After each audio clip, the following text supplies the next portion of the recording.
England తో రెండో test కోసం భారత్ తుది జట్టు ఎంపిక ఇంకా కొలిక్కి రాలేదు. ఇప్పటికే ఇంగ్లాండ్ తమ ఫైనల్ 11 ను ప్రకటించగా భారత్ మాత్రం తర్జన భర్జన పడుతోంది. ముఖ్యంగా బూమ్రాను ఆడించే విషయంలో క్లారిటీ లేదు. సిరీస్ ఆరంభం నుంచి ప్రతి ప్రెస్ కాన్ఫరెన్స్ లో చెబుతున్నట్లు బూమ్రా మూడో టెస్టులు ఆడనున్నాడు. కానీ రెండో టెస్ట్ లో అతన్ని ఆడిస్తారా లేదా అనేది మాత్రం సస్పెన్స్ గా కొనసాగుతోంది. ఒకవైపు నెట్ ప్రాక్టీస్ లో బూమ్రా బిజీగా గడుపుతుండగా తుది జట్టులో అతను ఉంటాడా లేదా అనేది మ్యాచ్ కు ముందే తెలుస్తుందని జట్టు వర్గాలు చెబుతున్నాయి.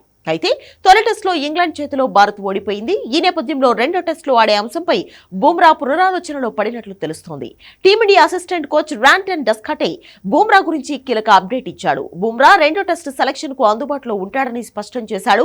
అయితే అతను తుది జట్టులో ఉంటాడా లేదా అనేది పిచ్ పరిస్థితిని, అప్పటి వాతావరణాన్ని బట్టి డిసైడ్ అవుతామని పేర్కొన్నాడు. ప్రస్తుతం బూమ్రా ఎలాంటి ఇబ్బంది లేకుండా ప్రాక్టీస్ లో పాల్గొంటున్నాడని తెలిపాడు.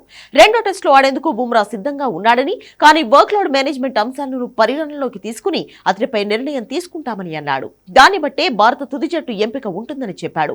ఒకవేళ బూమ్రా ఆడకపోతే హర్షదీప్ సింగ్ టెస్టుల్లో అరంగేట్రం చేసే అవకాశం ఉంది. ఆకాశ్ దీప్ పేరు కూడా పరిశీలిస్తున్నారు. కౌంటీలో ఆడిన అనుభవం ఉన్న హర్షదీప్ వైపే టీమిండియా మేనేజ్మెంట్ మొగ్గు చూపుతోంది. ఇక తొలి టెస్ట్ లో నిరాశపరిచిన శార్దుల్ ఠాకూర్ ప్లేస్ లో నితీష్ కుమార్ రెడ్డి తుది జట్టులోకి వస్తాడని అంచనా వేస్తున్నారు. ఏది ఏమైనా మ్యాచ్ రోజు ఉదయం పిచ్ పరిస్థితిని బట్టే తుది జట్టు ఎంపిక ఉండనుంది.